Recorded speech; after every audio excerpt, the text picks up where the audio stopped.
मिथक तोड़ने में माहिर रहे हैं योगी।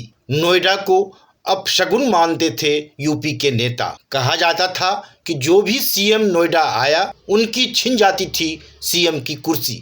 योगी ने इस मिथक को भी तोड़ा। सीएम रहते बार बार आए नोएडा, फिर भी अब दोबारा बनेंगे सीएम। 1985 के बाद योगी को मिला लगातार 2 बार सीएम बनने का मौका। जाने यूपी के सीएम से जुड़ा दिलचस्प इतिहास। उत्तर प्रदेश में मुख्यमंत्री योगी आदित्यनाथ के लिए यह गुरुवार नई इबारत लिखने वाला दिन साबित हुआ। आज के दिन विधानसभा चुनावों की मतगणना के वक्त जब इलेक्ट्रॉनिक वोटिंग मशीन ईवीएम खोली गई तो यूपी की सियासत में नई इबारत लिखने और कई मिथक तोड़ने वाले दावे निकले।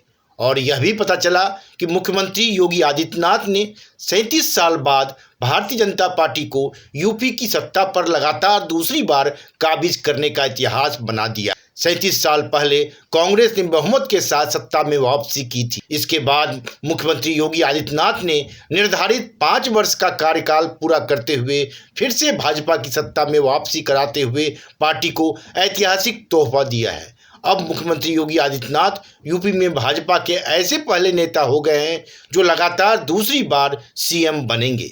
यूपी में ऐसी उपलब्धि डॉक्टर संपूर्णानंद, चंद्रभानु गुप्त, हेमवती नंदन बहुगुणा, नारायण दत्त तिवारी, मुलायम सिंह और मायावती भी हासिल नहीं कर सकीं।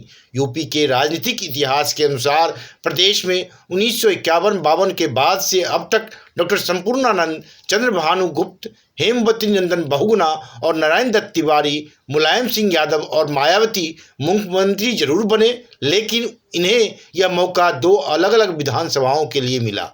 मुलायम सिंह यादव और मायावती 2 बार से अधिक बार यूपी की सीएम बनी, पर इन नेताओं ने भी वह उपलब्धि हासिल नहीं की जो मुख्यमंत्री योगी आदित्यनाथ के खाते में दर्ज हो गई है। पूरे देश में इस उपलब्धि को लेकर मुख्यमंत्री योगी आदित्यनाथ का डंका बज रहा है। वैसे भी देश के राजनेताओं की सूची में मुख्यमंत्री योगी आदित्यनाथ पहले नंबर पर हैं।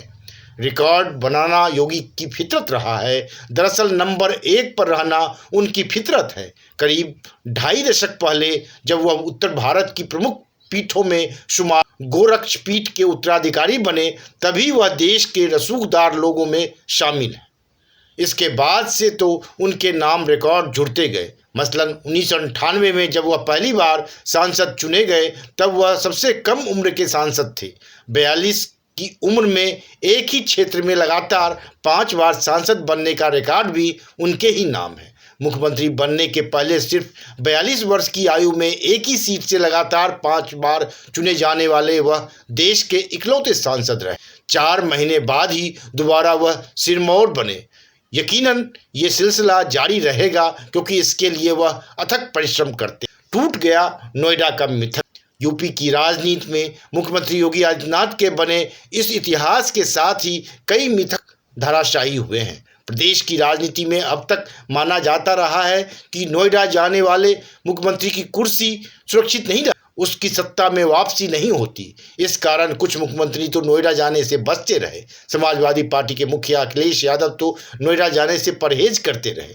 नोएडा में उद्घाटन या शिलान्यास के कार्यक्रम को लेकर वहां जाने की जरूरत पड़ी तो अखिलेश यादव ने नोएडा न जाकर अगल बगल या दिल्ली के किसी स्थान से इस काम को पूरा किया। इसके विपरीत मुख्यमंत्री योगी आदित्यनाथ नोएडा जाने से डरने के बजाय वहां कई बार गए। उन्होंने नोएडा जाने के बाद भी लगातार 5 साल मुख्यमंत्री रहकर और भाजपा को बहुमत के साथ फिर सत्ता में वापसी करते हुए इस मिथक को तोड़ दिया है। इसके साथ ही मुख्यमंत्री ने अयोध्या में राम मंदिर में पूजा करने जाने को लेकर भी नेताओं का मिथ तोड़ा है। पहले अयोध्या जाकर भी तमाम नेता राम मंदिर जाने से परहेज करते थे। अब हर नेता राम मंदिर में पूजा करने जा रहे हैं। यूपी के इतिहास पर नजर डालें तो पता चलता है कि नोएडा का यह मिथक वर्ष 1988 से शुरू हुआ था। वर्ष 1988 में राजनीति में सक्रिय नेता नोएडा जाने से बचने लगे क्योंकि यह कहा जाने लगा था कि नोएडा जाने वाले मुख्यमंत्री की कुर्सी चली जाती है। तब वीर बहादुर सिंह प्रदेश के मुख्यमंत्री थे। वे नोएडा गए और संयोग से उनकी मुख्यमंत्री की कुर्सी चली गई। नारायण दत्त तिवारी को मुख्यमंत्री बनाया गया। वे 1989 में नोएडा के सेक्टर 12 में नेहरू पार्क का उद्घाटन करने गए। कुछ समय बाद चुनाव हुए लेकिन वे कांग्रेस की सरकार में वापसी नहीं करा। इसके बाद कल्याण सिंह और मुलायम सिंह यादव के साथ भी ऐसा ही हुआ कि वे नोएडा गए और कुछ दिन बाद संयोग से मुख्यमंत्री पद छिन गया। राजनाथ सिंह मुख्यमंत्री थे तो उन्हें नोएडा में निर्मित एक फ्लाईओवर का उद्घाटन करना था, पर उन्होंने नोएडा की जगह दिल्ली से उद्घाटन किया।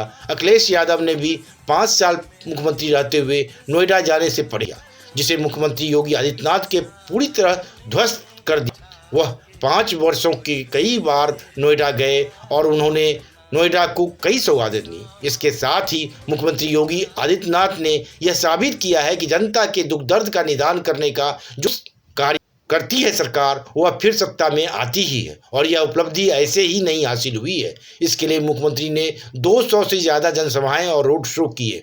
एक दिन में 7 जनसभाएं की। इतनी जनसभाएं अखिलेश यादव और मायावती और प्रियंका गांधी तक ने नहीं की। Bureau report, one day matters.